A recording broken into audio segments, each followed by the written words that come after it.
L'Océanie, même le fauteuil même est décoré. Ah, l'Océanie, tu as fait fort. Hein? Lorsque tu viens nous dépasser, lorsque, même le fauteuil même est décoré RHDP. Ah, ça là, ils ne vont pas aimer ça de l'autre côté. J'espère que le président Guillaume Soro regarde ça. Ah, l'Océanie. Tiens, on peut venir nous dépasser quoi? Docteur Ibra, on peut faire ça. Dengue, après, tu as posé ta question parce que moi, il y a beaucoup de questions ici.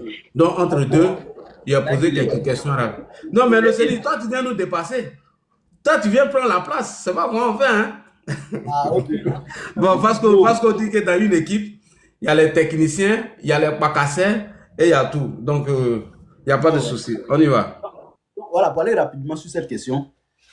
Donc, au cours de ce message du 8 mai, moi, j'ai gardé ce message comme un serment ou un testament. C'est très profond. Je ne l'ai pas sur mes yeux, mais j'ai l'essentiel de ce message.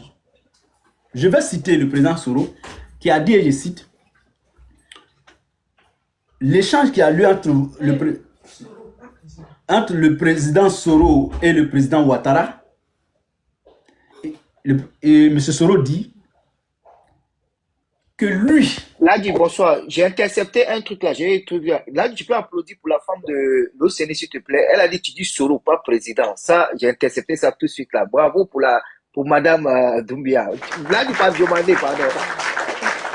Ça prouve qu'elle est vraiment sincère dans sa démarche. Elle a ramené toute la famille avec lui. c'est pas une madame. Là, tu sais, nous, on a les oreilles fines. J'ai entendu, elle a dit, hey, hey, pas président, faut dire Soro. Alors, Ça, j'ai Merci aimé. à madame là-bas, notre belle sœur. Tout l'équipe Faut dire arrive. Soro. alors, Voilà, merci à madame là-bas, notre belle sœur. Quand il dit président Soronet, le bébé pleure. Le bébé là ne veut pas, notre nièce ne veut pas. Une nièce qui est née RHDP. Hein? non, Adama même bien fait attendez, son adhésion au RHDP, l'Océanie. Merci beaucoup à notre belle sœur, merci beaucoup. en fait, en fait, pour la petite histoire, avant d'aller, cette question m'intéresse beaucoup, mais pour la petite histoire de madame, en fait, quand elle était en Côte d'Ivoire, quand elle m'a appelé un jour, elle me dit, mais donc c'est comme ça, vous matez quoi? J'ai dit, comment ça? Que mais j'ai appris dans la bouche d'une de vos filles là, que c'est Mamadou Touré qui est en train de faire moi mes papiers pour toi te rejoindre. Bon, là, dit, de vous à moi, est-ce que ça affaiblit pas un homme vis-à-vis de sa femme dans un combat? Ça, c'est C'est-à-dire, vrai. elle me sait comment elle est en train de faire ses papiers, dans la procédure dans laquelle elle est là. Elle n'a jamais, elle et moi, on n'a jamais parlé d'une seule autorité, d'un seul cadre du RHDP. Mais comment je vais la faire venir sans que je lui dise, bon, va voir tel, fais ceci, fais cela. Elle dit, mais ça c'est trop gros, hein?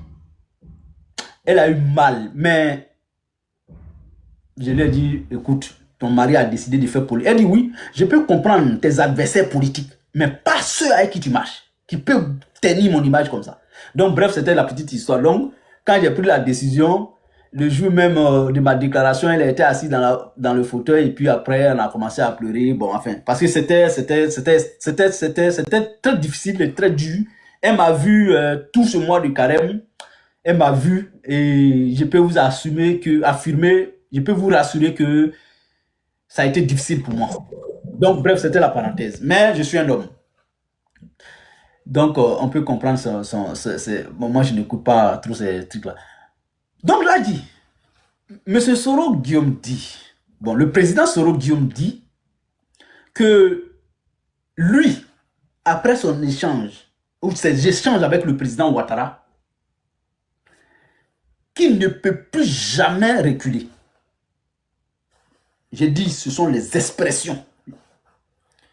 Que parce que il est plus que jamais convaincu que pour sauver la Côte d'Ivoire, qui est plus cher qui est la chose la plus chère pour nous tous en tant qu'Ivoiriens, qu'il faut le dialogue. Et que donc, quels que soient les soubresauts, que lui, il ne peut plus rien, il ne peut plus reculer. Et qu'il sait que dans chaque camp, il y a des radicaux. mais qu'il viendra à bout de ces personnes qui voudront s'imposer ou s'opposer à ce dialogue. Vous pouvez aller vérifier encore le 8 mai 2024 sur la page Twitter, X, anciennement Twitter, de M. Soro. Après cette annonce faite, nous avons pris ce message. Il y a un autre et moi qui commentions ce message chaque fois. Tellement on était heureux de cette dynamique. Parce que c'est quoi qui est plus important que la paix, la tranquillité de tout le monde? Mais d'autres, on nous a allumés, on nous a traités de tout. Et après ça, quelque temps après, j'ai écouté le professeur Franklin Nyamsi, écoutez-moi très bien, qui a dit, et je cite dans sa vidéo, que le président Guillaume Soro l'a appelé lui-même en personne pour dire baisse la garde, ne rentrez plus trop dur avec le président Ouattara. Voilà. Mais dans la même vidéo, avant de finir la vidéo, le professeur Franklin a insulté Alassane. J'ai dit, ouais, ça c'est fort. Mais après ça, qu'est-ce que j'ai vu après? Non, le RHDP dit, on fait chantage au président Soro. J'ai dit, c'est faux. Moi, j'ai dit, c'est faux. Et je mets quiconque au défi. Il n'y a jamais eu de chantage. Je le dis à Modo Vision aujourd'hui. Faut pas qu'on se... Faut pas faire ça. Faut pas faire ça. Le ministre Mamadou Touré a fait une sortie pour dire c'est une bonne chose. C'est d'ailleurs ça qu'on attend de Soro. Il a appelé le président pour demander présenter ses excuses, mais ça c'est une évidence. Ça c'est forcé. Mais c'est pas ça le problème. Et le ministre Mamadou a dit, mais la sincérité de cette action-là, on le verra ou on la verra dans les agissements des collaborateurs de Soro. Mais ça, c'est une évidence. Mais quand Franklin dit, Soro m'a dit de baisser de garde, de faire ceci, mais c'était pour effectivement rentrer dans cette dynamique. Mais quand on me dit, on me sorte un fait. Un fait. Quand on dit un fait, ce n'est pas ce qui est caché. Un fait, c'est qu'on peut toucher du doigt. Venant du RHDP ou des cadres du RHDP. Faisant en sorte que ce dialogue ne continue pas. Montrez-moi, je mets quiconque au défi. Il n'y en a pas. Il n'y a pas eu de fait. Quand on a posé la question plus tard au ministre Cissé Bakongo, mais on a vu que M. Le Soro a dit qu'on lui fait ça et ça, ça. Ce jour-là, il était en compagnie du même ministre Mamadou Touré. Ils ont donné ce jour-là du l'ancien président ou l'ancien premier ministre au président Guillaume Soro ce jour-là. Moi, j'ai compris. Politique, là, ça fait 10 ans qu'on est dedans. On n'est pas politologue, mais ça fait 10 ans qu'on commente l'actualité ivoirienne. Dans ces propos de ces deux cadres de RHDP, mais moi, j'ai vu l'apaisement, l'adoucement, je veux dire, le tempérament avec lequel, la modestie avec laquelle. Mais quand après, on veut nous faire croire qu'il y a eu des chantages, quand on démontre ça, bon, après, on dit, bon, on envoie une délégation de GPS vers le secrétariat du RHDP, on a trouvé porte close. C'est-à-dire,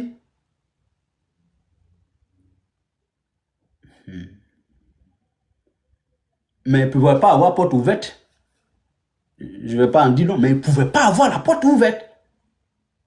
Donc là, dit, pourquoi la montagne a accouché d'une souris? Les gens n'étaient pas encore bien prêts à aller au dialogue franc. C'est juste des calculs politiques. Est-ce que, parce que justement, j'ai dit que la tendance bascule du côté de ceux qui ne sont pas d'accord pour même reconnaître que Alassane s'appelle Alassane Ouattara. À partir de ce moment, c'est compliqué. Pour tout type de leader, hein, j'ai dit ici, aucun leader n'abandonnera sa majorité pour une minorité. Donc, si chez nous, la majorité c'est que, d'autres même l'ont dit, vous avez écouté, le jour où il fait la paix avec Alassane ou avec le RHDP, nous on part pour le laisser. Mais nous, qui s'estimons minoritaires, ou bien quand on qualifiait de traite, de vendu, on ne s'est jamais permis ça pour influencer une posture du président Soro. Jamais. On n'a jamais fait ça. Mais on a toujours adhéré à ce que lui-même il commence. L'appel téléphonique, qui était au courant? Moi, je n'étais pas au courant. Hein. Quand on a pris écho, nous, on a décidé de rentrer dans la dynamique et d'accompagner la dynamique. Mais pourquoi à partir de ce moment, on nous qualifie de traite, de vendu, de RHDP? Qu'est-ce que vous n'avez pas vu sur la toile? Non, à un moment donné, on est tous des responsables des familles. Il faut arrêter. Je peux comprendre des adversités, l'adversaire qui tire dessus. Ça, c'est normal. Mais pour une prise de position, parce qu'un leader, ton leader a dit ça, que tu veux accompagner ça, on dit non, non, non, non, ça c'est réservé exclusivement au président. Ce n'est pas à vous de mener ce débat. Là, dit, pour la petite histoire, il finit par là. Oui, ça a accouché d'une souris, cette montagne-là, parce que justement, bon, je ne vais pas aussi être... je ne serai pas complet si je ne dis pas, dans les deux camps, il y a des groupes qui n'avaient pas d'intérêt. Mais ce que moi j'ai vu publiquement, le RHDP publiquement, j'ai dit bien le RHDP parce que son porte-parole adjoint, ministre de la Jeunesse, a donné sa posture publique. Cissé Bakongo, secrétaire exécutif d'alors, et le même toujours secrétaire exécutif, a donné sa position publique. Mais c'est ça la position du RHDP. Que moi je sais sur cette question-là. Maintenant, j'attends toujours de savoir ou de voir les éléments, d'avoir les éléments, les faits qui faisaient qui faisaient office de chantage au président Soro Guillaume. J'attends ça toujours. Hein. Le jour où j'ai ça, je dis, ben, un homme, on ne peut pas lui poser cette condition et puis il va continuer le dialogue. Donc voilà un peu, entre autres. Sinon, j'ai même appris hein, par l'entremise d'un cyberactiviste aussi, hein, GPS, que le président Ouattara aurait proposé un passeport diplomatique. Oui, c'est la question même que je voulais poser tout à l'heure, que le président Alassane Ouattara aurait proposé un passeport diplomatique et des moyens à Soro Guillaume pour qu'il aille se soigner. Est-ce que c'est vrai? Et Kader même l'avait dit, encore, lui je le précise, que le président Ouattara aurait proposé un passeport diplomatique à M. Soro. Maintenant, l'activiste lui l'a dit que le président aurait proposé un passeport diplomatique et des moyens d'État à Soro Guillaume pour qu'il aille se soigner. Est-ce que c'est vrai? Merci beaucoup. Bon, d'abord, pourquoi parce que moi, je ne savais pas. C'est moi-même, quand j'ai appris ça aussi, comme vous, voilà, comme tu le dis, j'ai écouté ça, mais je me suis dit, attention. Comme on est activiste aussi, chacun sait où il tire ses informations. Moi aussi, je suis allé aux informations pour voir si ce que j'ai entendu de l'activiste en question, de GPS, est-ce que c'est vrai? Parce qu'il ne peut pas inventer ça, en fait. Bon, je me dis, donc quand je vais aux informations, on dit, ben c'est vrai. Je me suis dit, à quel moment le président Ouattara propose un passeport diplomatique à son ancien premier ministre? Je me suis posé quand même cette question, parce qu'on est quand même tous au truc de... Chacun a sa petite pensée. Donc, c'est quoi? Ok, d'accord, prends. Et donc, il dit à quel moment le président Ouattara propose ça?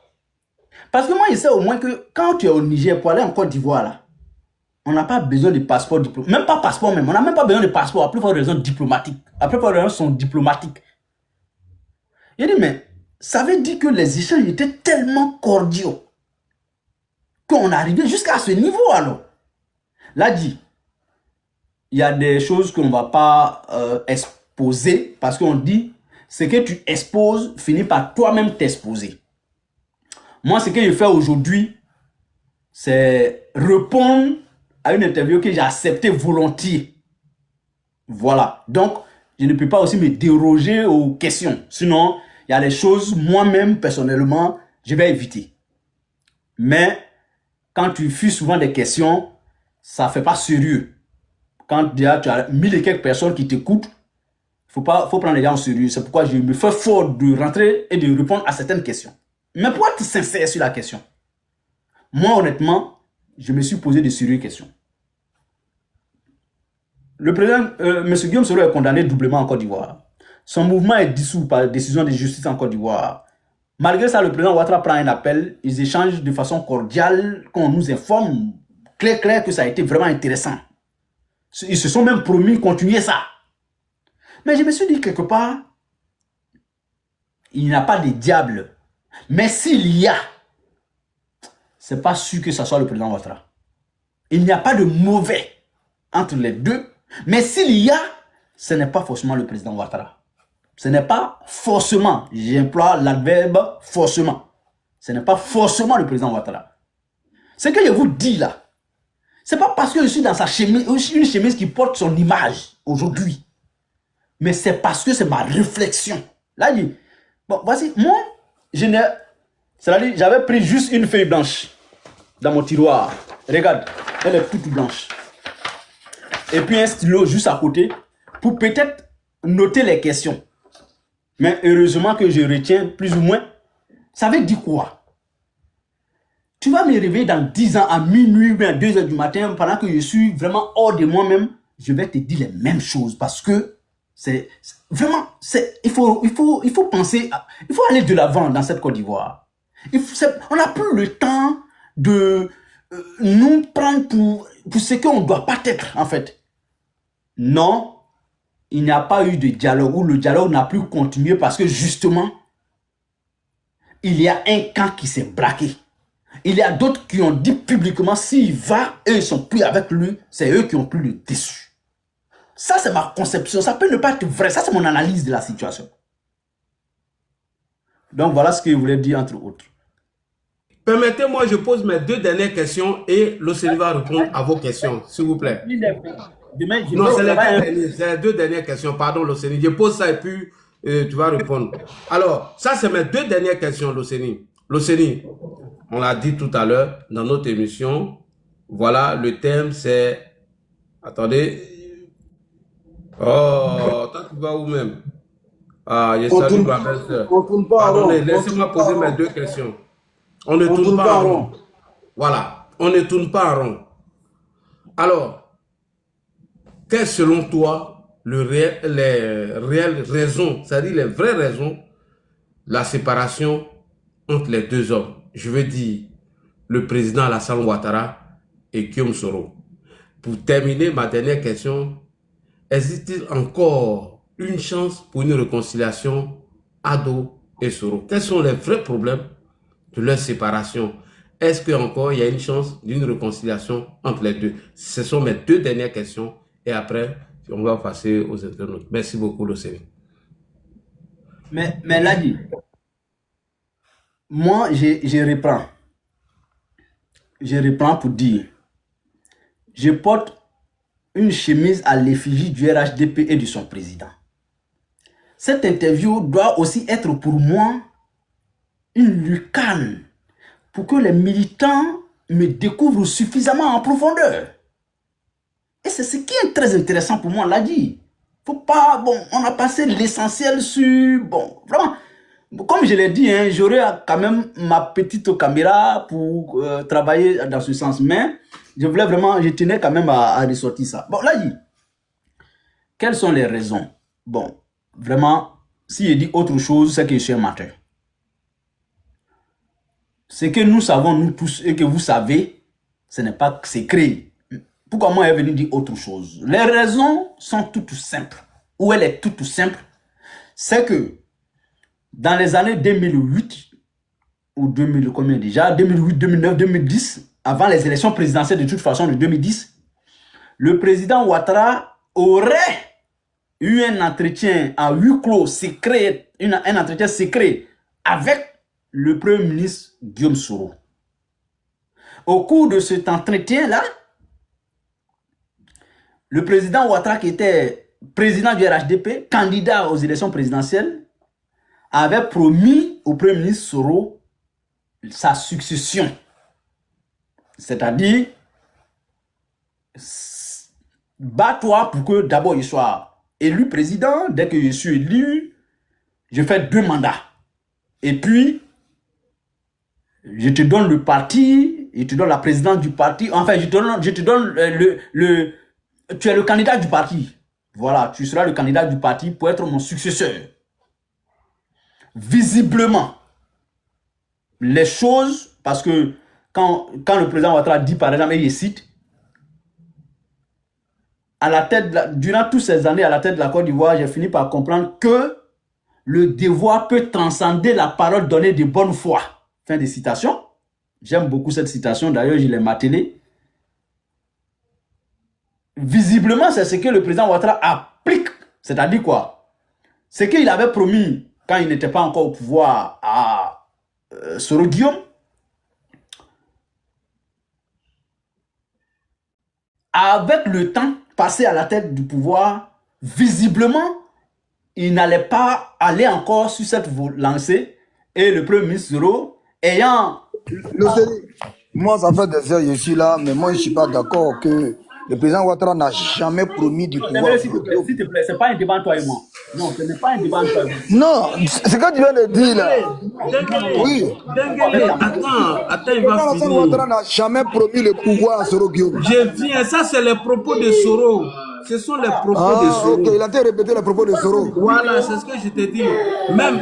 Voilà, mais il n'a qu'à dire que c'est ce que Soro a dit. Mais il n'a pas entendu la partie là. Parce que quand il a entendu dire, c'est comme s'il est en train d'affirmer.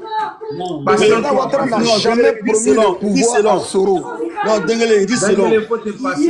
Voilà, selon, ok, il n'y a pas de souci. Il a dit selon. Il a même dit Soro aurait dit. Voilà, il dit selon. Il dit Soro aurait dit. Et c'est ce que Soro nous a dit publiquement ici, à l'hôtel Bristol. Soro aurait dit. J'ai pas entendu ça. Toi, c'est un show, hein? Non, c'est pas un show, parce qu'il ne faut pas laisser passer. Là, on ne peut pas l'écouter. Il faut bien l'écouter. Voilà. Merci. Voilà. Okay, bon. Merci. Je fais quand même objection, j'allais te laisser d'abord t'exprimer. C'est pas grave, je reprends.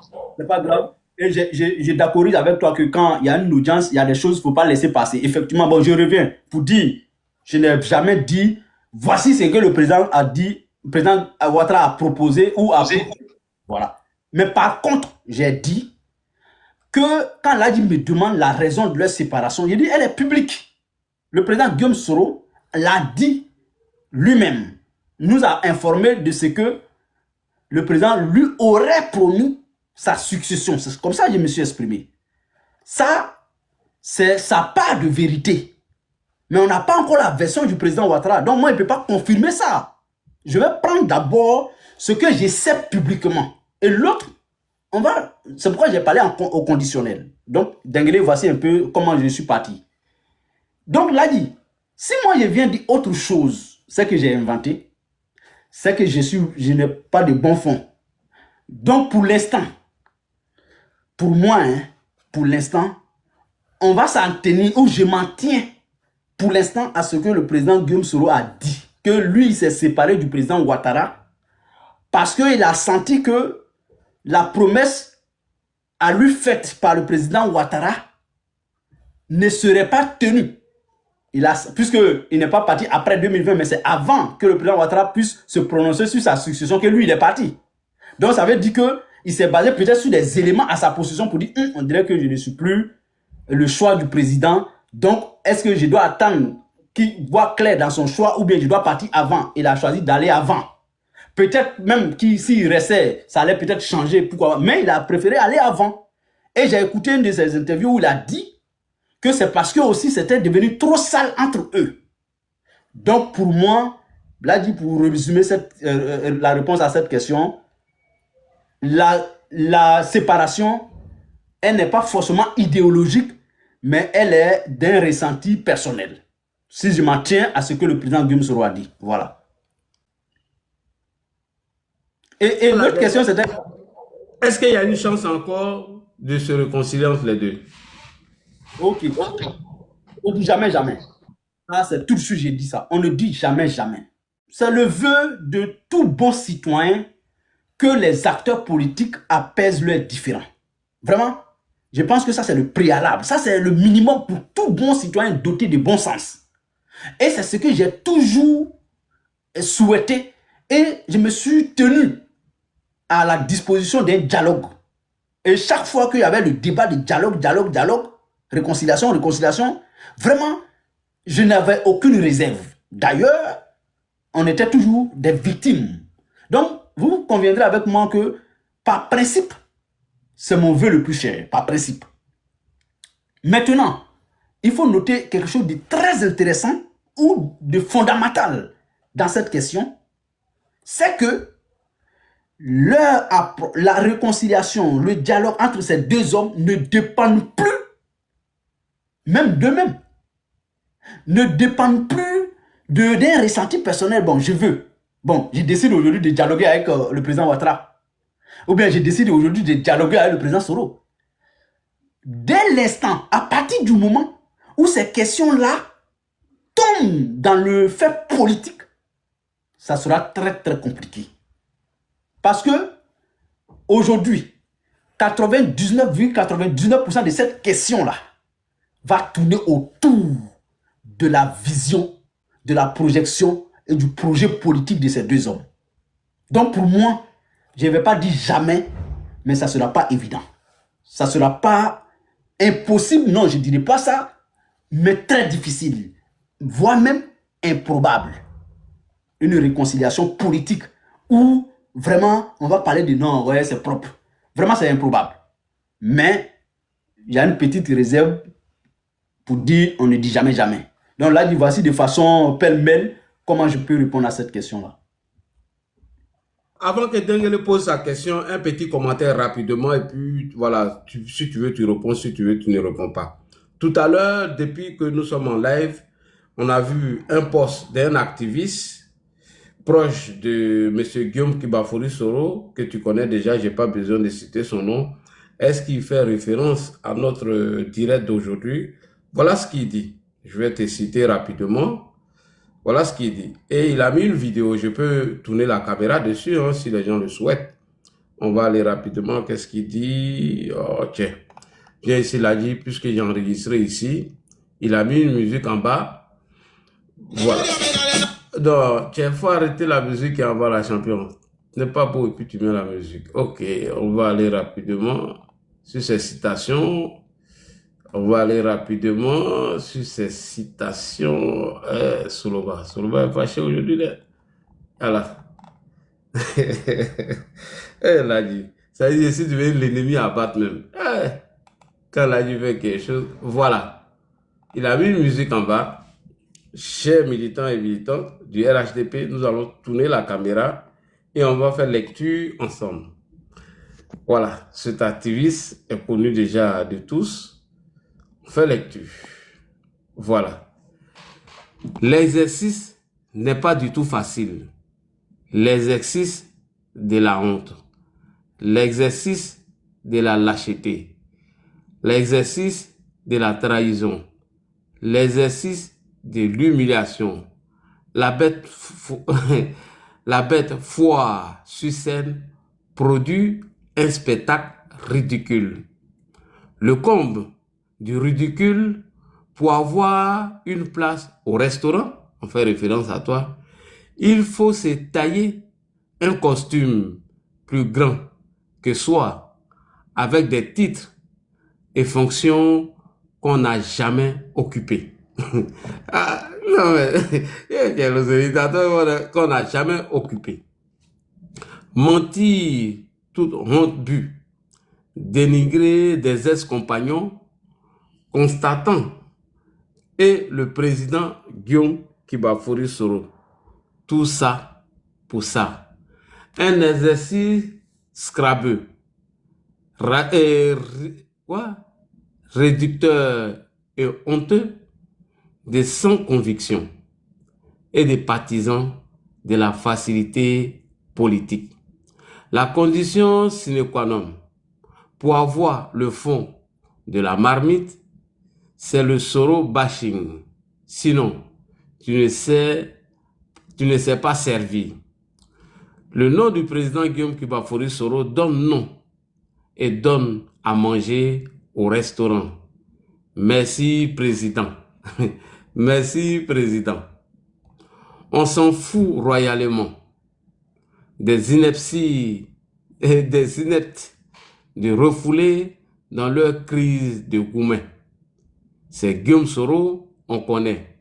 Un homme de conviction, prochain président de la République de Côte d'Ivoire.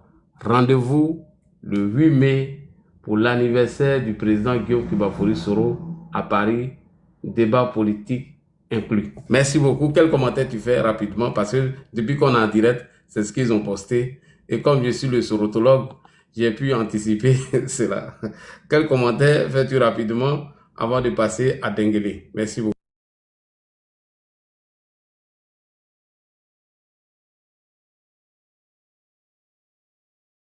Ton micro. Ton micro. Le Zéné a oublié son micro, il a éteint la caméra. Ah ouais, c'est chaud. Ouais, le Zéné. Vas-y rapidement, puis on passe à Denguele. Bon, enfin, les téléspectateurs demandent qui a écrit. Il faut dire le nom. J'ai dit le nom devant tout le monde, c'est sur la page. Je te dis sans faux fuyant, Suleiman Traoré alias Soulé de Paris. Merci. Ladi, je me réjouis. C'est que j'ai vu tout à l'heure, mais en fait, il voulait pas monter. Malheureusement, son doigt a trompé. Dès qu'il est monté, il est descendu. Je l'ai vu. Il y a un peu plus de 30 minutes. Mais Ladi, qu'est-ce que tu veux que je porte ça sur ça comme commentaire? Quand quelqu'un n'a pas dit ton nom, c'est pas courageux. Et puis moi, ça sera peut-être méchant de ma part de dire que c'est de moi qui parle. Moi, je veux être courageux. Je veux qu'on soit courageux aussi. Mais un commentaire, si c'est de moi, je dis bien si c'est de moi, mon commentaire est très simple. Quand tu sais que tu ne sais pas, tu vas savoir. Mais quand tu ne sais pas que tu ne sais pas, tu ne sauras jamais. Je reprends. Quand tu sais que tu ne sais pas, c'est une providence. C'est la divine. C'est que tu vas savoir. Tu es presque sauvé. Quand tu sais que tu ne sais pas, tu vas savoir. Tu sauras. Mais à partir du moment où tu ne sais pas que tu ne sais pas, tu ne sauras jamais. Là, il dit ça, c'est fort. Pour ceux qui comprendront ça. Moi, j'ai su que je ne savais pas, et puis j'ai su. Mais ceux qui veulent rentrer dans parabole, ils ne savent pas qu'ils ne savent pas, ils ne le sauront jamais. Là, il dit, moi, j'ai porté le nom Kibafori, et ils ont pris le nom général. Colonel, caporal, commissaire, et puis AK-45, AK-47, B-52, etc. Ça, c'est déjà une différence majeure entre eux et moi. Ou bien, parce que Babo l'a dit, je cite, quand quelqu'un par affection porte ton nom, là dit, quand toi tu vas quelque part, on te dit, là dit, mon fils, là, je t'ai donné son nom. Là dit, il n'y a pas plus honneur que ça. Si j'ai faute, tu me dis. Donc, pour moi, porter le nom de quelqu'un dans le combat, pour moi, c'était le summum. Je n'ai pas de raison. Je n'ai pas faim. Ils le savent. Ce n'est pas une faim qui m'a envoyé. Moi, je veux qu'on me déconstruise, eux, sur tout ce que j'ai dit dans cette interview. En fait, c'est très simple. Soro bashing. Là, il n'a jamais été question de Soro bashing ici. Dites-moi si ce que j'ai fait, on appelle ça Soro bashing. Hein? Je vais retirer ça tout de suite. Non, pour moi, c'est une interview pour dire. Moi, c'est les questions. Là, il dit, bon, comment il va dire? Là, il dit, bon, pose-moi cette telle question, laisse-moi ça.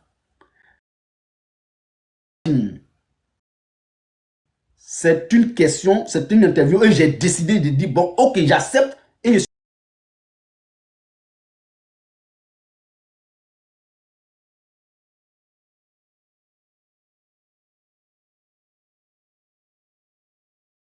ce sont mes ex-compagnons qui viennent vraiment écouter celui qui n'a jamais rien été.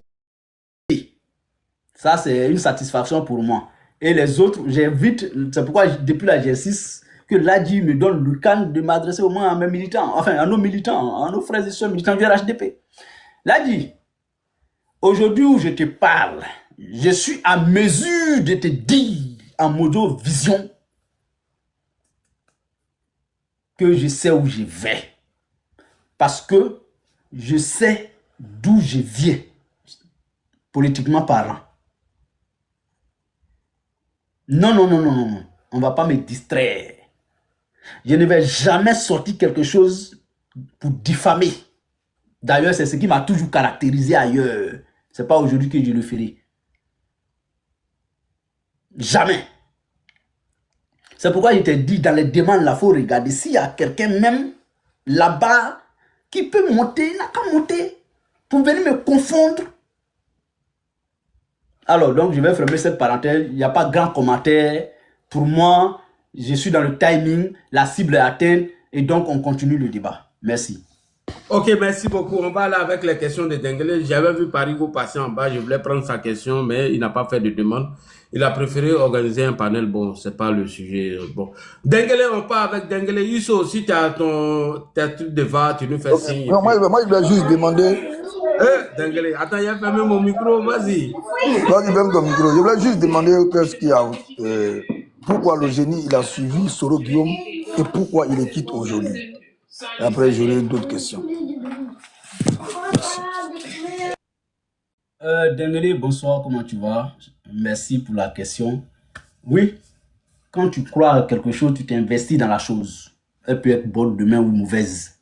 Donc, moi, quand je suis le président Guillaume Soro, c'est parce que je me suis dit, aujourd'hui, dans la politique de Côte d'Ivoire, on a connu la vieille classe, qui est incarnée par les elders, les grands leaders, que ce soit le président Gbagbo, le président Bédié et le président Ouattara.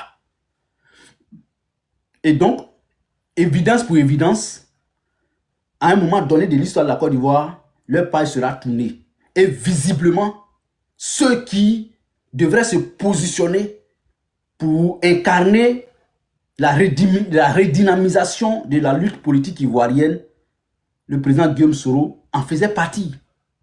Et moi, je me suis dit, le combat du président Ouattara, c'est 2 mandats. La Constitution lui impose 2 mandats, quoi.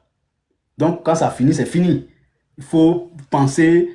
Et donc, dans ma projection, pour dire qui, dans cette classe, d'après les présidents Gbagbo, Ouattara et Alassane, Gbagbo, Alassane et Bédié, j'ai dit d'abord les présidents, hein, voilà.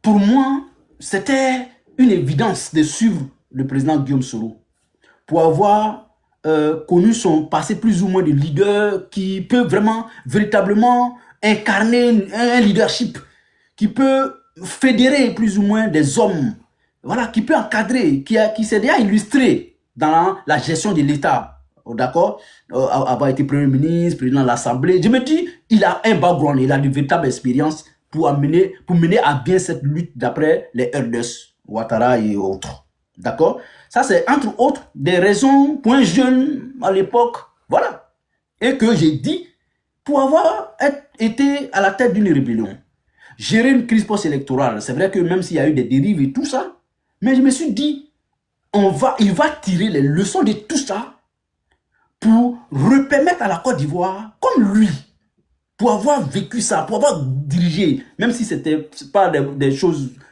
nobles, c'était la rébellion et autres, mais quand même, qu'on donne lui le bénéfice du doute pour dire, bon, c'est comme, je prends une image très simple, quelqu'un que tu accuses d'avoir volé à la maison. Prochainement, quand tu veux venir cacher ton argent, il faut lui confier.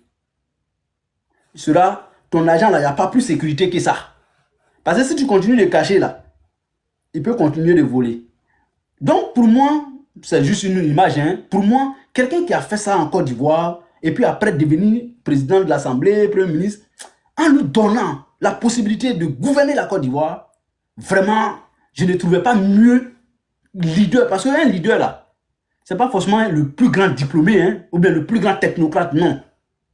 Donc, un leader peut s'illustrer aussi par son passé et tout ça.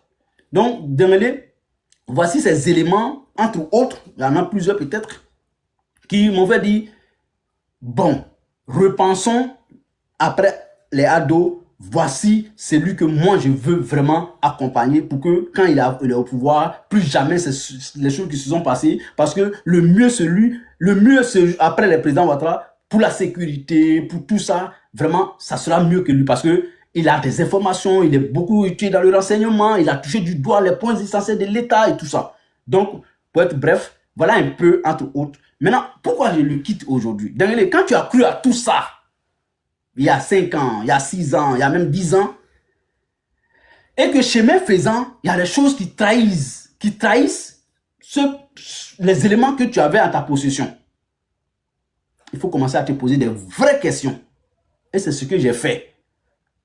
Je ne l'ai jamais dit et je ne vais jamais le dire qui sera jamais président. Je n'ai pas là de prophétiser l'avenir des uns et des autres. C'est très grave d'ailleurs. Je déconseille cela et déconseille ça même aux uns aux autres. Mais ce que je sais, pour moi aujourd'hui, l'alternative, un, c'est le président Ouattara qui est là aujourd'hui. Et deux, si c'est lui, parce que quelqu'un qui a une grande vision, il va forcément travailler pour un vrai système pour continuer sa vision. Je me retrouve aujourd'hui dans la vision de la Côte d'Ivoire du président Ouattara et je n'ai aucun doute qu'il fera en sorte qu'une vraie équipe reste après lui, que ce soit dans 5 ans, dans 10 ans, ça va dépendre le jour. Dieu souhaitera que le président Ouattara se repose. Je crois, j'ai la ferme conviction qu'il est en train de travailler à redynamiser son équipe, à mettre à asseoir une machine, un système et non un homme. Parce que l'erreur qu'on fait généralement, c'est de croire à la providence, c'est de croire à un messie. Il faut préférer plutôt un vrai système qu'un bon chef. Ou du moins qu'un seul bon chef. Parce que quand il n'est pas là, s'il n'a pas pu consolider, s'il n'a pas mis en place un véritable système, parce qu'un système, ce sont les hommes forts. Ça veut dire, il peut y avoir 1, 2, 3, 4, 5, plusieurs. Mais aujourd'hui, il y a 10, 15, 20 ans en arrière, nos systèmes politiques n'étaient pas véritablement solides. C'est pourquoi il y a eu des crises de succession et tout. Et moi, aujourd'hui, c'est pourquoi j'ai dit à l'ADI, mon message vraiment, je tiens à ça, que les militants du RHDP, que nous sommes désormais, nous inscrivons dans cette dynamique pour dire, travaillons à un système, pas à un homme. Travaillons à un système. Le jour, lui, il n'est pas apte. Lui, là, il est là. C'est comme une équipe de football. Toi-même, tu as souvent la difficulté de faire des remplacements. Tu sais même pas qui placer ici pour laisser qui. Tellement, vraiment, les talents sont énormes. Donc, moi, je crois ça. Je crois à ça. Et modestement, en venant, c'est de dire ça aux gens. Même si on n'a pas la prétention de dire, c'est de venir mettre ça en place. Non, on n'a pas cette prétention. Mais de venir expliquer ce que tu penses d'un système politique. Ce que tu penses. Comment est-ce que le président Ouattara, son héritage là, ça ne doit pas nous quitter.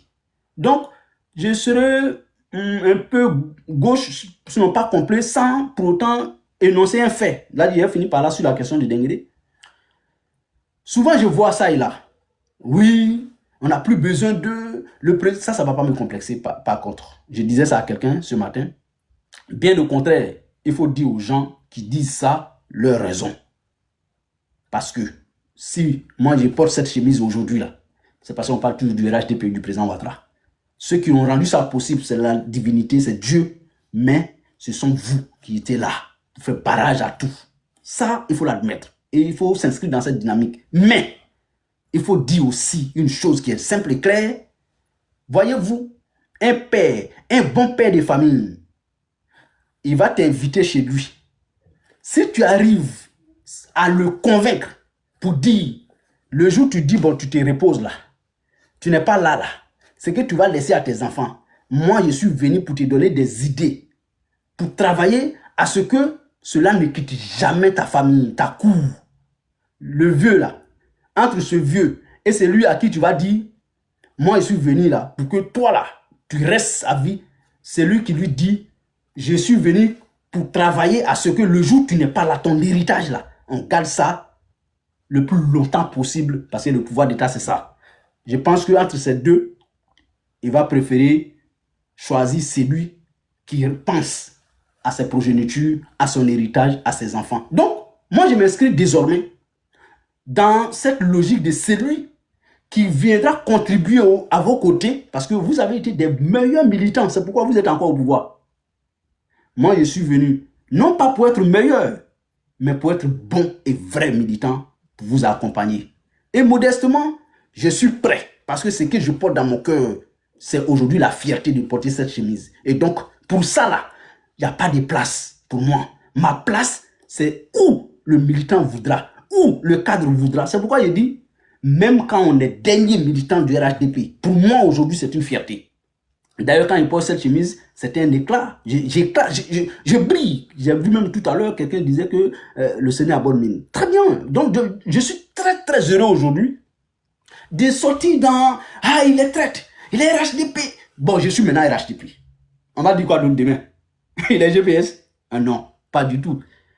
Parce que quand tu prends quelque chose pour menacer quelqu'un, le jour où tu sors cette chose, c'est fini. Parce que tu n'auras plus de... Lui, c'est fini comme ça. Tu t'as fait sortir ton pouvoir. Donc, tous les jours, si tu es RHDP, il faut partir, c'est ceci, il communique contre nous. Même, j'ai entendu un hier, un qu'on qualifie de cadre. Oui, quand un militant de l'opposition est félicité par un parti au pouvoir, mais il n'a qu'à cesser, c'est que vraiment c'est le plus lâche. Bon, en fait, c'est ce qui se disait au haut niveau.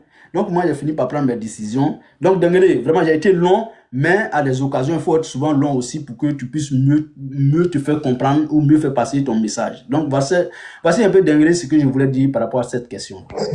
Merci beaucoup. Merci, les gars. N'oublions pas que le travail demain. Moi, j'ai juste une question. Hein. Moi, c'est pas une question. Moi, j'ai juste une question. Bonsoir. Merci beaucoup pour l'exercice. Hein. Voilà. Et je pense que tu le fais très, très bien. Dis-moi. Je n'ai pas encore posé ma question. Ado, s'il te plaît, c'est vite fait. C'est vite fait. Loseni, que penses-tu des 15 ans de gestion de la nation du RHDP? Que penses-tu? Oui, sans être malhonnête, relativement, parce que la Côte d'Ivoire n'a pas commencé par le président Ouattara. Donc, il faut le noter, parce que là, on parle maintenant d'un constat, là, on parle maintenant d'une comment l'expression, d'une étude comparative. Voilà. Là, il faut poser maintenant ce qu'on va appeler une étude comparative. Parce que pour mieux apprécier ce que tu vis, ça sera à partir de ce que tu as vécu. Bon, on ne peut pas dire ça sera à partir de ce que tu vas vivre, non, parce que ça, c'est le futur. Mais ce que tu as déjà vécu et ce que tu vis aujourd'hui, c'est à partir de ce moment qu'on balance, on fait les balances. Oui, je le dis tout net. J'ai eu l'occasion pour dire ça aujourd'hui en répondant à une question pour dire, parce que quelqu'un m'avait dit, est-ce que tu es prêt à porter des critiques par rapport à ce que tu critiquais? J'ai dit, mais est-ce que moi je suis plus adversaire, je suis maintenant militant, pourquoi tu veux que je fasse votre travail à votre place? Donc, parce que pour te répondre clairement, quand je pose un regard comparatif de la Côte d'Ivoire de 1960 à aujourd'hui, mais il n'y a pas photo. Je note que tout n'a pas été parfait. D'ailleurs, tout ne sera jamais parfait parce qu'il n'y a aucune perfection dans ce monde. Celui qui viendra dire ici, il se contredit, il se dédie, il a mal apprécié. Aucune perfection ne sera dans ce monde. Donc, tout ce que le président a pu accomplir ne sont pas forcément parfaits. Il y a des choses à dénoncer, à critiquer. Et ça, c'est le propre de la nature humaine. Mais, moi, j'ai dit, il y a eu non seulement une relative paix depuis 1993 jusqu'à aujourd'hui, du moins, depuis 1993 jusqu'à ce que le président Ouattara prenne le pouvoir, je ne vais pas décrire, mais vous le savez peut-être mieux que moi, qu'est-ce qu'il était la Côte d'Ivoire. Et donc, de 2010 jusqu'à aujourd'hui, d'abord, il faut noter le niveau de sécurité. Vous voyez, quelque chose m'a frappé. C'est qu'aujourd'hui, nous sommes dans la géopolitique. Aujourd'hui, en Afrique, on sait dans quelle zone nous on est situé. Je n'ai pas besoin de décrire. Mais, vraiment, il faut saluer l'efficacité, la dextérité avec laquelle la sécurité ivoirienne est maintenue. Rien que ça, d'abord, c'est frappant. Et au-delà, mais économiquement, aujourd'hui, la Côte d'Ivoire fleurit. L'économie ivoirienne est fleurissante. J'ai dit, on va dénoncer des choses. C'est vrai. Mais dire que rien n'est fait, moi, je suis satisfait, relativement satisfait de ce que le président a pu accomplir. Au moins là, on ne va pas dire, bon, vous avez crié, vous avez fait ceci, vous êtes venu au pouvoir, voilà ce que vous avez fait. Vraiment, il a pris... Moi, j'ai l'habitude de le dire, hein, que quand le président Ouattara prenait la Côte d'Ivoire n'était pas à zéro. La Côte d'Ivoire était à moins l'infini. Pour ceux qui sont allés à l'école comprendront mieux ça. Moins l'infini. Il s'est d'abord battu pour ramener la Côte d'Ivoire au point zéro avant de remonter la pente. Ça là, il ne faut pas oublier ça dans l'analyse des 15 années de gouvernance du président Ouattara. Et ça, c'est important à le notifier. Donc, Fasco, pour ta question, voilà ce que je peux dire en un mot. Je pense que le président Ouattara a donné ce que la Côte d'Ivoire de 93 à 2011 n'a pas donné. Donc, pour ça, là, on peut au moins lui rendre un vibrant hommage et continuer de travailler à ses côtés. Bon, ceux qui sont à la charge, à aller encore au-delà de ce qu'on a déjà vu. Sinon, ce qu'on a déjà vu pour nous, c'est à féliciter, c'est à encourager et c'est à accompagner. Donc voilà en quelques mots ce que je peux dire de la gouvernance des 15 dernières années du président Ouattara. Ok, merci beaucoup, Loseni. Andy, j'ai accepté ta demande qui est montée. Bon, je ne sais pas si tu as flotté, puis tu es descendu. Là, Chérif, tu me permets rapidement. Oui. Voilà. Voilà. Avant Ok. que même, déjà, je tenais à dire à Loseni. Après ils sont ok. Je tenais à dire à Loseni, bon, il avait pris une feuille blanche pour déposer juste à côté de lui. Je pense qu'on va lui permettre de pouvoir noter des choses sur cette feuille-là. Sinon, l'interview ne serait pas intéressante. Donc, il faut prendre juste un stylo, grand frère. Et avant même de parler de l'AVA, je pense que j'ai écouté un peu les abonnés de l'Adi Chérif. Mais je vais y en revenir, mais je dois poser des questions. J'ai 6 as. Et dans chaque as, j'ai au moins une question à vous poser. D'abord, sur le plan de la motivation. Vous avez eu déjà à justifier la raison qui vous a motivé à sortir du GPS. Mais ma première question d'abord sur le plan de la motivation. En ce moment, est-ce que vous pouvez nous dire à quel moment vous avez commencé à envisager ce changement-là? Ça, c'est ma première question sur le plan de la motivation. Ma deuxième question, ça serait sur la cohérence politique. Je veux savoir, au niveau de la cohérence politique, les critiques que vous avez menées dans le passé, est-ce que ces critiques-là sont valables aujourd'hui? Ça, c'est ma deuxième question. Sur le plan des engagements, ma troisième question, c'est de savoir, parce que moi j'ai noté pour déposer aussi, hein, donc j'espère que vous aurez le temps de pouvoir répondre sur tout ça. Est-ce que vous avez des conditions ou des lignes rouges aujourd'hui?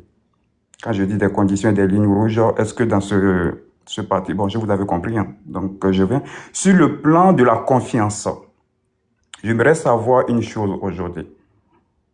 Comment comptez-vous regagner la confiance de vos partisans? Quand je parle de partisans, ceux qui vous ont suivi hier dans le GPS, qui avaient vraiment de la confiance avec vous. Parce que votre adhésion au sein de RHDP n'est pas seulement de venir dire aux partisans de RHDP qui croient déjà au RHDP, mais il faut ramener ceux qui ont cru en vous hier à se rallier aussi au RHDP. Donc, j'espère que vous avez compris. Donc, que comptez-vous faire pour regagner la confiance de ces personnes-là? Et sur la vision politique, le plan de la vision politique, ma question est de savoir aussi en quoi ce ralliement sert-il à l'intérêt général du peuple ivoirien. Et je vais dire ma dernière question, qui est aussi une question relatrice déjà. Si vous Les questions sont nombreuses. Hein? Ah oui, j'ai noté pour déposer parce que j'avais tellement de choses. Donc c'est pour ça que j'ai dit il faut qu'il note sur sa feuille blanche. Ça fait déjà 22 heures. Demain, c'est le boulot, donc il faut abréger. Oui, c'est ma toute dernière question. C'est juste une question directe, voilà, qui est souvent révélatrice. C'est si vous étiez resté dans l'opposition, auriez-vous continué à dénoncer, qu'auriez-vous continué à dénoncer aujourd'hui, au fait, si vous étiez toujours dans l'opposition? Ça, c'est la question, la toute dernière. Merci. Bon, je commence par la toute dernière. Une fois tu dis si vous étiez dans l'opposition, pour moi, ça n'a plus de sens pour cette question. Pour moi, hein, la réponse, je n'ai plus de réponse à cette question. À partir du moment où je ne suis plus dans l'opposition, donc je suis militant du RHDP, je continue de travailler aux côtés des militants du RHDP pour promouvoir les valeurs du RHDP. Voilà. Plus de place pour la critique parce que je suis plus, je vais dire, la critique ou bien la dénonciation est réservée exclusivement à un opposant. Donc voilà ce que je voulais dire sur cette question. Maintenant, en ce qui concerne comment rétablir la confiance entre moi et ceux que j'ai pu convaincre pour qu'ils soient GPS, et puis aussi vis-à-vis des militants du RHDP, d'accord?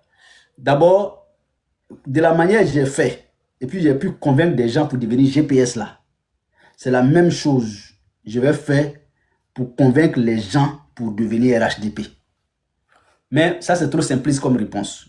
Mais ça, c'est suffisant. Hein? Mais comme j'ai confiance à ce que je donne comme réponse, je pourrais juste m'arrêter là. Mais pour aller un peu au-delà, frère, si moi-même je suis déjà convaincu d'être au RHDP, et puis tous les jours je dis, c'est pour travailler à ce que le RHDP soit un grand parti. Qui dit grand parti dit beaucoup de militants. Donc moi, il faut que j'envoie aussi des militants. Il y a aussi des sceptiques qui ne sont pas forcément GPS. Hein. J'ai dit tout à l'heure que peut-être ça aura lieu ou pas, mais déjà, moi, au moins une association, bon, on va prendre au bas mot, parce que chaque année, on a des grandes cérémonies à faire et tout ça, mais ça fait longtemps que je ne suis pas là, mais j'ai des représentants, je me fais représenter tout le temps, qui déjà ont commencé à fêter une organisation de moins 200 têtes, je vais être minimum, qui ont commencé déjà à fêter mon retour au RHDP. Parce qu'ils me font confiance. Parce que j'ai pu démontrer que je peux les encadrer, les guider, les orienter. Pour la petite histoire, je ne vais pas trahir les secrets. Mais dès l'annonce, les gens étaient sceptiques. C'est quand ils ont vu ma photo, ils ont appelé mon représentant parce que voilà, qui a confirmé et je les ai eus, je crois, avant-hier. Donc, ils m'ont donné le chronogramme de cette cérémonie-là. Je leur ai dit de faire attention, d'entendre d'abord, j'avais dit ça tout à l'heure, Frédéric n'était pas là, que comme j'appartiens désormais à un parti sérieux, or, il y a des responsables locaux, je souhaite d'abord prendre langue avec mes cadres, les cadres de chez nous, pour ne pas que ça fasse quelque chose. Donc ça déjà, c'est pour te dire par là que j'essaie. Je peux convaincre au moins une personne pour être RHDP. Au moins. Et ça, tout parti sérieux, parce qu'un parti politique là, ou bien un mouvement politique, ça c'est statut visé, hein. Je vais donner ça comme cadeau à ceux qui n'ont pas encore compris ça. Quelle que soit la masse volumique, le nombre de militants dans un parti ne chasse pas les militants. Mais ailleurs, ça se fait, hein. Mais je ne crois pas que le RHDP est dans cette dynamique. C'est pour ça que je dis, un cadre a la même, je vais dire, a le même nombre de voix au cours d'une élection que le dernier militant. Ce qui les différencie, c'est les responsabilités que le parti leur donne, ou bien l'état étatique et tout ça. Donc, frère, en ce qui concerne la confiance, elle ne se décrète pas. Non, on ne va pas dire à quelqu'un de faire mon confiance sans toi aussi. Pose des pas. Travaille à conquérir. Travaille pour que la confiance s'établisse. Pour moi, les gens disent, ils ne vont jamais vous faire confiance. Le RHDP ne va jamais vous faire confiance. Ceux qui disent ça disent que, en même temps que je n'ai jamais rien été au GPS. Si moi, je n'ai jamais rien été là-bas, est-ce que les cadres ont un intérêt à me faire confiance ou bien à ne pas me faire confiance? Pour ça, là, ne vous inquiétez. Regardez des gens que tu quittes, mais ils s'inquiètent pour toi. Ne vous inquiétez pas. Quand moi, je quitte GPS, je dis je suis militant du RHDP. Ce n'est pas pour venir quémander poste. Non, pardon, il faut me faire confiance, tu vas me donner à manger. J'ai dit, je viendrai pour travailler comme un militant, un bon et un vrai militant. D'abord, ici en France, j'ai au moins des commandos déjà prêts à venir s'inscrire avec moi. Donc j'attends que les responsables créent le cadre pour ça. Ils étaient avec moi au GPS. D'ailleurs, il y a des gens, rien que pour ma caméra, il y a des gens, c'est sur télévision qu'eux projettent mes prises de position avant de devenir GPS. Ils sont même deux, pour certains, nommés dans des postes de responsabilité au GPS. Donc, pour moi, frère, chez nous, il y a un adage africain qui dit, le tam-tam lui-même ne se tape pas. Un vrai maçon se reconnaît à partir du pied du mur. Un militant que je suis au RHDP désormais, c'est d'œuvrer à la cohésion. Pour que les gens ne soient pas frappés par ce qu'on appelle une fatigue électorale. Oui, on allait à gagner 2025. Bon, écoute, les opposants là, on les a mis KO, donc c'est fini. Ça, c'est la fatigue. Ça, c'est ce qu'on appelle la fatigue électorale. Ça rattrape rapidement si on ne se met pas en jambe. C'est comme quelqu'un qui vient de remporter la CAN. Comme je viens de remporter la CAN et tout ça, donc je n'ai plus grand intérêt à aller à l'entraînement, c'est faux. Quel que soit son talent, il faut aller à l'entraînement. C'est aussi ça la politique. Quel que soit le nombre de cadres, le nombre de militants, il faut toujours redynamiser le parti. C'est pour ça, tout récemment, vous avez vu des sanctions au niveau du RHDP. On pouvait dire, bon, écoute, comme on a gagné, bon, il y a des choses, il faut laisser passer. On peut laisser passer hier, mais à des moments donnés, tu tapes le point, tu corriges et puis vous avancez. Donc, pour moi, frère, il y a encore véritablement un match à jouer. Je vais aller à l'entraînement chaque jour. Un entraîneur, là, il fait toujours attention à celui qui est ponctuel à l'entraînement. Quel que soit ton talent, tu ne viens pas là, il te met sur le banc et puis faire rentrer celui que tu penses qu'il est plus fort que toi. C'est ça aussi la politique. Donc, je suis venu à vos côtés, travailler avec vous, main dans la main, dans la cohésion et dans la discipline, pour faire encore du RHDP ce qu'il a toujours été avec vous. Je viens modestement pour travailler à ça. Donc, frère, en ce qui concerne, je reprends et je répète, j'ai fini par là, la confiance, elle s'établit au fil du temps avec l'abnégation au travail, avec ce que tu as pu apporter comme valeur ajoutée. Et puis voilà, tout le monde ne peut pas être méfiant. Oui, comme il était soroïste, aujourd'hui il vient ici là. Non, non, non, non. Alors, Kanigui est toujours député de l'Assemblée nationale. Alors que c'était eux qui parlaient plus fort. C'était les haut-parleurs au GPS avec Guillaume Soro, aux côtés de Soro. J'ai un autre qui m'aime bien, que je l'aime bien, Bassatigi Fofana. Il est aujourd'hui à la présidence. Il est encore député. Donc, pour moi, le président Ouattara n'a pas le temps pour tergiverser sur ces petites choses. Ceux qui veulent nous complexer, ceux qui sont partis là, vous les voyez, non? Ils n'ont jamais rien été. Moi, je ne suis pas venu pour que je sois forcément quelqu'un. Je suis venu parce que ce que j'ai vu là, ça ne me convient pas. Et donc, je suis venu reprendre ma place au RHDP. C'est tout ce que j'ai à dire aux gens. Donc, cher frère, voici ce que je pourrais dire. Merci beaucoup, Ladi Chérif. En fait, vous avez bien répondu aux questions, hein, mais sur l'engagement, sur le plan de l'engagement, j'aimerais bien que vous accentuiez sur la question parce qu'elle me tient beaucoup à cœur. Là où je vous pose si vous avez des conditions ou des lignes rouges aujourd'hui. Pourquoi? Parce que dans votre développement, j'ai cru bien entendre que dans votre adhésion dans le GPS, c'est parce que vous avez cru à certaines valeurs. Et chemin faisant, c'est parce que ces valeurs n'étaient plus. Et que vous avez compris que, voilà, ça n'aspire plus à vos convictions, à vos idéaux. Et voilà, c'est ce qui a fallu ce revirement-là. Et que vous avez décidé de revenir au sein de votre famille, qui était votre famille de départ. Maintenant, c'est de savoir, ma question, comme je la pose, est-ce que vous avez des conditions en intégrant le RHDP encore une fois? Est-ce que vous avez des conditions et des lignes rouges au niveau politique? Si aujourd'hui, vous voyez que dans ce RHDP, il y a des lignes rouges qu'ils affranchissent, qui n'aspirent pas à vos idéaux, est-ce que ça peut vous amener demain à faire une sortie encore et de demander à sortir de ce parti-là parce que vous ne retrouvez pas les qualités que ce parti-là regorge? Ça, c'est ma question qui est sur l'engagement, en fait. Je tenais vraiment que vous développez dessus et j'ai fait mon micro. Merci beaucoup. Ok, j'ai bien compris la question. C'est-à-dire, par exemple, je peux dire quelque chose, si c'est faux, tu me diras. C'est-à-dire, si moi, le CENI, demain, Denguele, que je vais citer, permets-moi, frère, dit des choses que moi, j'estime que c'est contre-valeur pour moi. Selon toi, le CENI, qu'est-ce que tu as à faire quelles conditions tu t'es posé par rapport à ces faits, ces choses-là dans ton parti politique, le RADP. Est-ce que c'est bien cela? C'est sur ce temps-là tu veux que j'aille, c'est ça?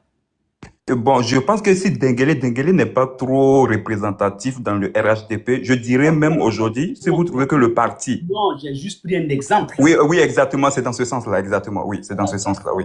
Voilà, quand je dis Denguele, c'est X. Voilà, ou moi je dis bon, X. Un cadre ou bien voilà, un truc comme ça. Ok.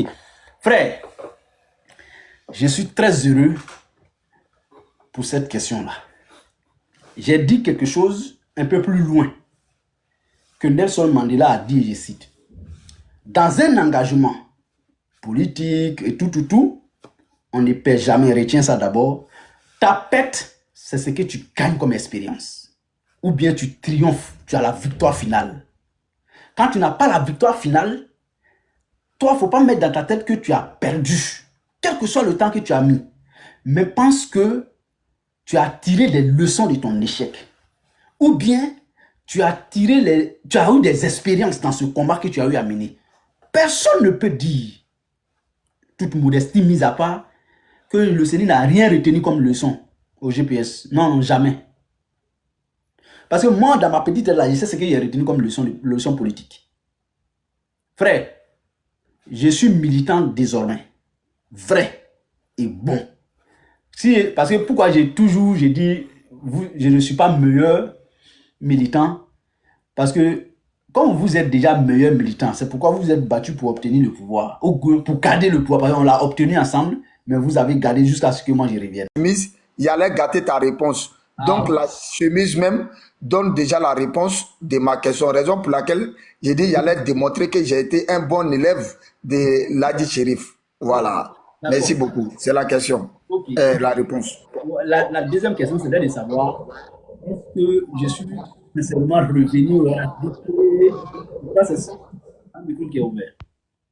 Je crois que c'est ce que tu avais posé comme question. Est-ce que c'est pas parce que, bon, tu as dit même, Soro, on ne sait pas où il est. Voilà, c'est ça. C'est ça. Bon, c'est vrai que, non, moi, je vais vous dire honnêtement, je n'ai pas le contact de Soro, on n'échange pas, voilà, mais il vit, voilà. Il vit, voilà. Non, ce n'est pas parce que il n'est pas devenu président, parce que j'entends ça, hein. Ce n'est pas aussi parce qu'on n'entend pas parler de lui, ou bien, bon, comme je sais que c'est flou, on n'est pas devenu président 2020, 2025. Non, c'est pas ça. C'est d'ordre idéologique. Ma distance, je l'ai prise par responsabilité. Parce que il y a des choses, je ne peux plus continuer de les assumer en fait. Au nom d'un engagement ou bien au nom d'une équipe. Or, la vraie façon de dire je ne suis pas dedans, c'est de dire non. Parce que qui ne dit rien là, consent.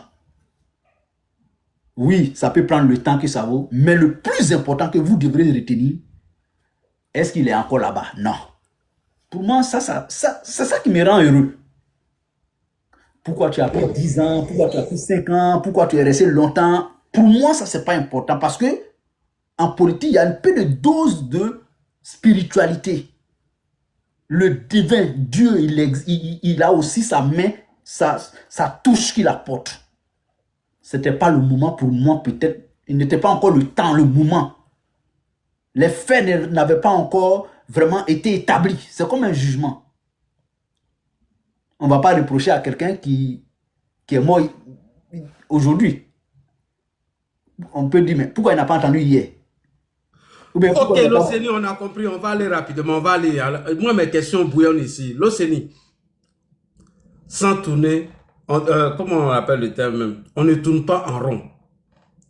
Soro dit, je cite les propos de Soro, même si on reste à 10, on va continuer le combat. Donc, que représente aujourd'hui ton départ au GPS? Merci beaucoup.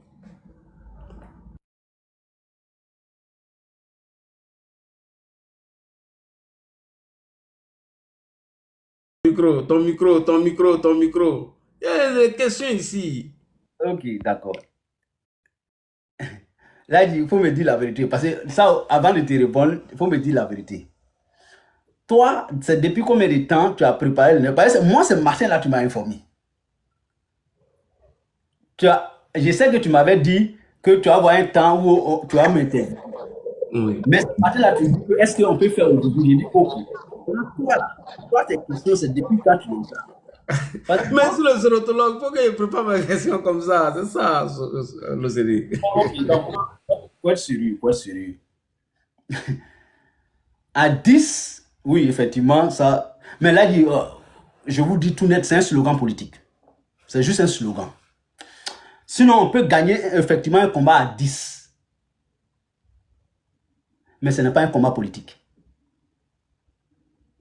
Il y a des combats, il y a des luttes qu'on gagne à 10. Ça, c'est pas la politique.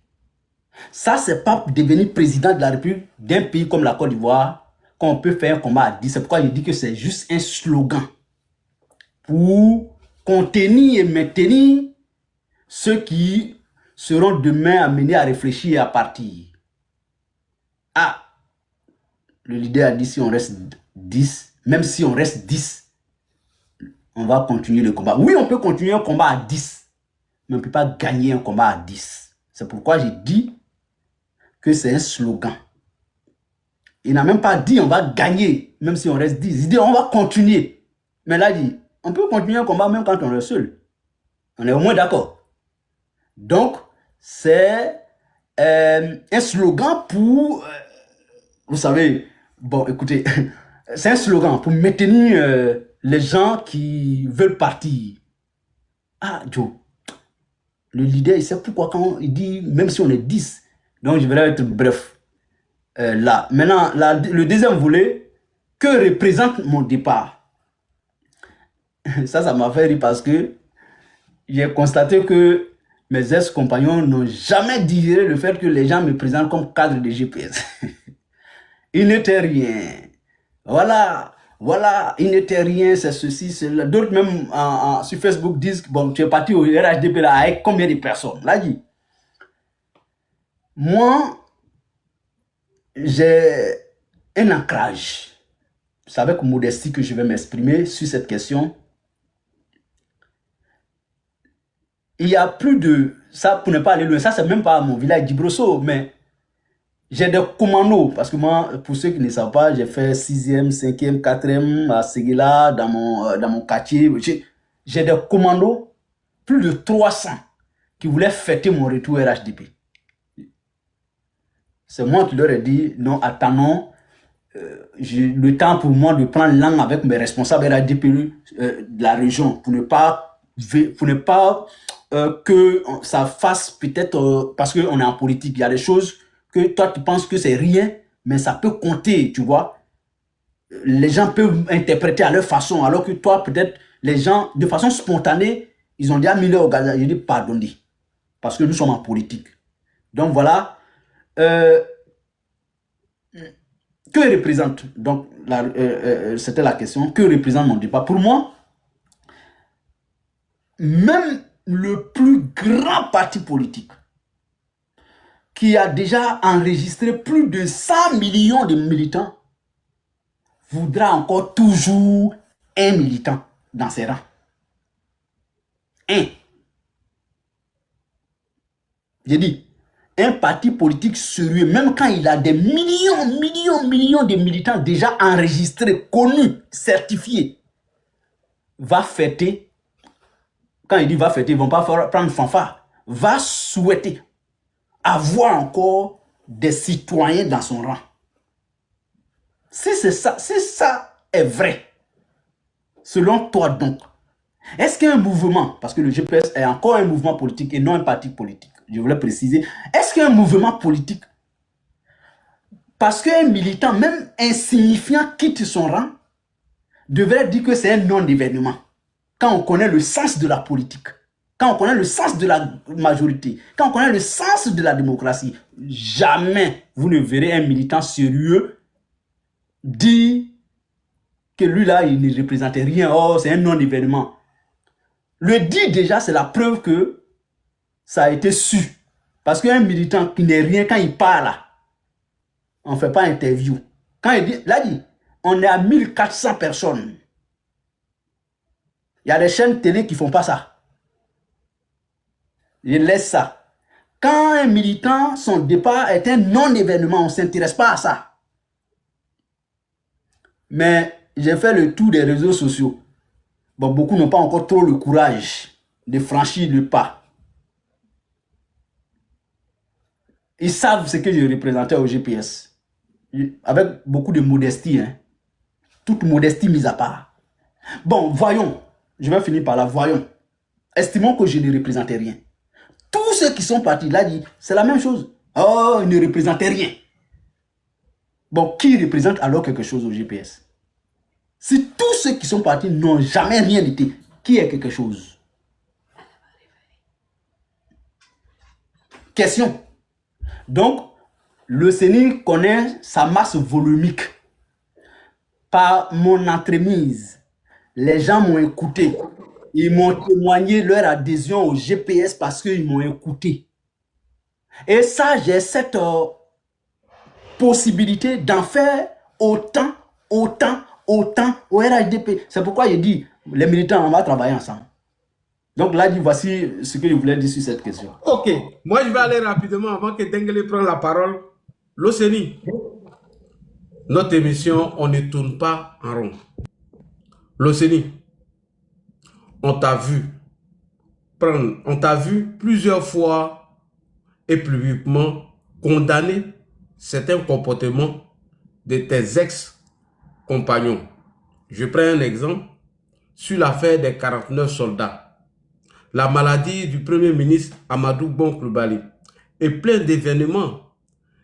Est-ce que tu n'étais pas finalement toi le problème dans ton camp, puisqu'on t'a vu prendre ces positions? Merci beaucoup, l'OCENI.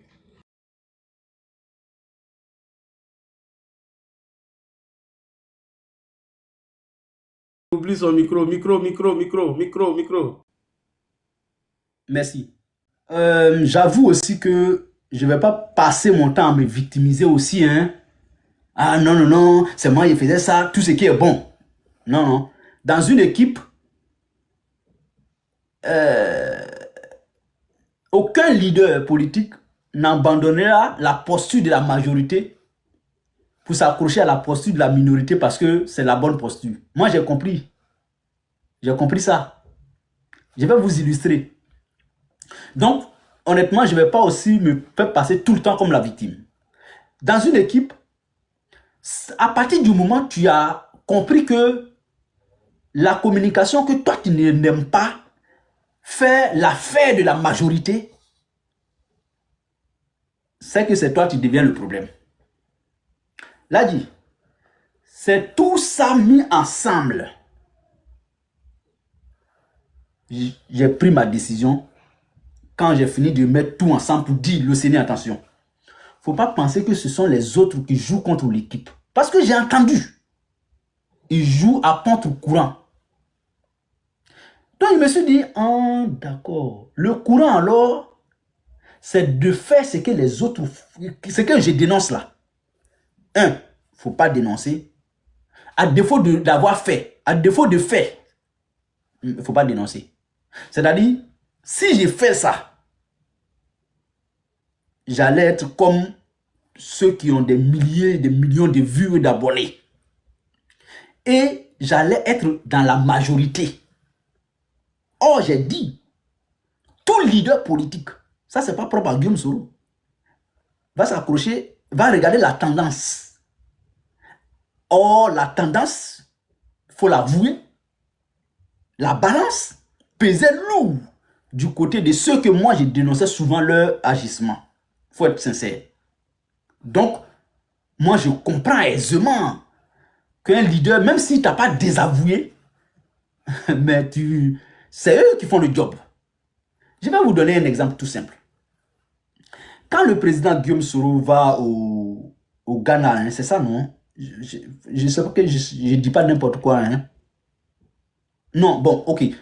Quand Amiral avait commencé son initiative de dialogue et que nous, on a adhéré, mais un jour, le président Guillaume Soro a fait un speech, a fait un discours pour dire lui n'est pas contre le dialogue, mais ce n'est pas à n'importe quel prix aussi.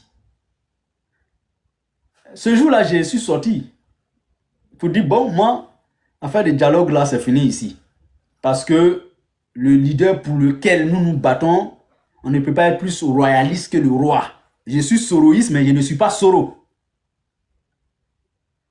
Donc, il faut mettre fin à ça, parce que le leader lui-même a déjà dit qu'il n'est pas contre, mais pas à n'importe quel prix. Alors que j'ai l'adage qui m'a appris que à partir du moment où tu dis mais dans quelque chose, c'est que la principale que tu as citée n'est plus importante.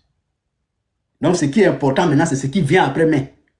J'ai compris que pour l'instant là, quitter dans ça, c'est le message. Et les minutes qui ont suivi, un des proches collaborateurs de la communication du président Guillaume Soro s'est retrouvé sur un autre panel parce qu'il y avait deux tendances qui se tiraient là-dessus par rapport à cette idée de réconciliation. Mais il a dit là-bas clairement, or c'est eux qui parlent direct avec le président Soro. Il a dit clairement que ce sont les autres qui font le job. Si je m'en dis que, bon là, comme tu dis, tu es le sorotologue, j'ai écouté. Mais je me suis dit, il faut assumer. Et c'est tout ça mis ensemble. Soit tu t'alignes sur ceux qui font le job, ou il faut repenser ta nouvelle orientation. D'ailleurs, c'est le dernier message que j'ai reçu, moi. Donc, là dit, voici un peu ce que je voulais dire sur cette question. Ok, j'ai posé une dernière question et puis Denguele, on va prendre ta question. Iso, si tu es prêt, tu me fais signe. Je pose une question rapidement, c'est très important. Ah, Parigo, tu es allé te demander direct encore. Vraiment, tu es bien comme mon bébé. Alors, rapidement, l'Océanie. Ouais, je sais qu'on est pris par le temps parce que moi, j'ai noté mes questions. Hein. Voilà. Ouais, c'était l'Océanie. Oui, oui, ça, j'étais vu dans l'affaire des 49. En toute franchise, tu peux nous dire pourquoi tu as refusé de participer aux activités du mouvement Trop c'est trop que le GPS en faisait partie. Puisque on a vu tes positions publiquement sur cette question, est-ce que tu peux nous dire en toute franchise pourquoi tu as pris position quand le GPS a rejoint le mouvement Trop c'est trop de Laurent Gbagbo? Merci.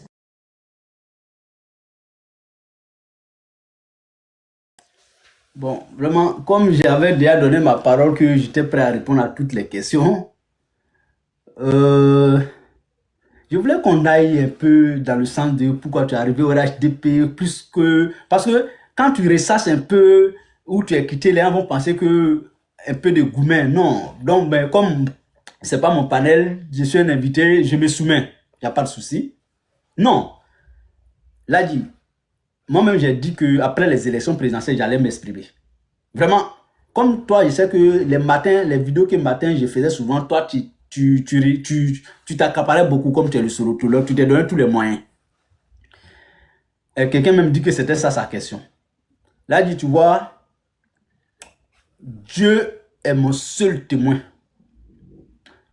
Ma prière intime, quand je suis seul chez moi, a toujours été que Guillaume Soro n'est jamais honteux. Parce qu'on a quitté Ouattara, on veut faire cavalier seul. Un. Deuxièmement, je me suis toujours dit que quand moi je me réveille sur mon lit le matin, je me dis, est-ce que j'apporte quelque chose positivement au combat du président Soro? Moi, le Sénégal, je faisais cet exercice-là. Là, vous voyez, nous tous, nous connaissons le passé de nos hommes politiques, notamment du président Guillaume Soro. Tout récemment, j'ai entendu quelqu'un dire qu'une rébellion, elle est dure, elle est vivace, elle résonne encore dans l'esprit des citoyens pendant au moins 50 ans. Et qu'un coup d'État, c'est sur 30 ans.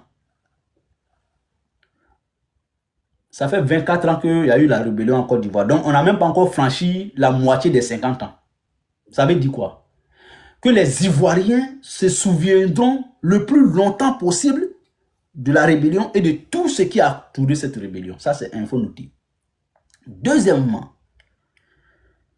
Le président Guillaume Soro, quand il quitte l'Assemblée nationale, dans son discours, j'ai entendu quelque part, ou en aparté, en tout cas publiquement, dire que il fallait qu'il s'en aille pour ne pas créer une crise institutionnelle. Je me suis dit, ouais, alhamdulillah, voici l'homme, après avoir fait ce que la Côte d'Ivoire a connu, ne veut plus jamais s'accommoder, même à un poste juteux, pour juste sauver la tranquillité de la Côte d'Ivoire. Là, ça m'a suffi. Et vous conviendrez avec moi que quand un leader dit ça, et que pour toutes ces raisons, tu l'accompagnes dans sa lutte, vraiment, c'est avec fierté que je m'y mettais. Mais là dit, il y a eu le scénario de 2020, CNT, le fameux CNT. C'est vrai, le président Guillaume Soro n'a jamais été officiellement nommé dans le CNT. Mais là dit, ceux qui ont pris les pots cassés de ce CNT-là, c'est nous, GPS, avec Guillaume Soro lui-même. Oui, tout le monde est parti. On a voulu nous faire porter chapeau. Effectivement, il a pris une part très active dans le processus de CNT. Ça, c'est vrai, même s'il n'a pas eu une fonction officielle. Parce qu'il y avait 2 officiels au CNT. Le président, c'était le président Bédié, feu père à son âme, et le porte-parole, c'était le premier ministre Pascal Affi-N'Guessan. Donc, dans le temps, on allait peut-être procéder à d'autres nominations, c'est vrai, mais ça n'a pas lieu. Et puis, ça a décapoté. Mais tous ceux qui ont constitué ce CNT-là, y compris le président Bédié, y compris le premier ministre Pascal Affi-N'Guessan, et les Mabri et Amontano, et tous, mais là dit, ils sont partis. Nous, on est restés seuls. Mais ce n'est pas ça le plus important. Mais est-ce que 5 ans après, ces mêmes personnes, certains d'entre eux, reviennent dans l'opposition? Et puis nous, comment est-ce que on ne devrait pas tirer les leçons de 2020? Mais pire, on n'est même pas candidat en 2025. Je dis bien, on n'a même pas fait acte de candidature en 2025. Donc pour moi, je ne comprenais pas. Comment est-ce que nous, GPS, nous devons nous mettre mains liées, pieds liés, pour aller dans cette lutte de trop c'est trop? Le CNT s'est passé, tout le monde est parti sans nous. CNT 2020. Déjà en mars 2021, toutes les autres parties prenantes du CNT étaient déjà aux législatives de 2021. Sauf nous. Ils étaient déjà dans le dialogue politique. Sauf nous. 5 ans après, les gars. Qu'est-ce que le GPS devrait faire? On n'est pas candidat. On n'a pas fait acte de candidature. Pour moi, la meilleure posture possible de GPS, c'était de rester à équidistance. Ça, ce n'est pas une faiblesse. Ça ne veut pas dire qu'on n'est pas bon opposant.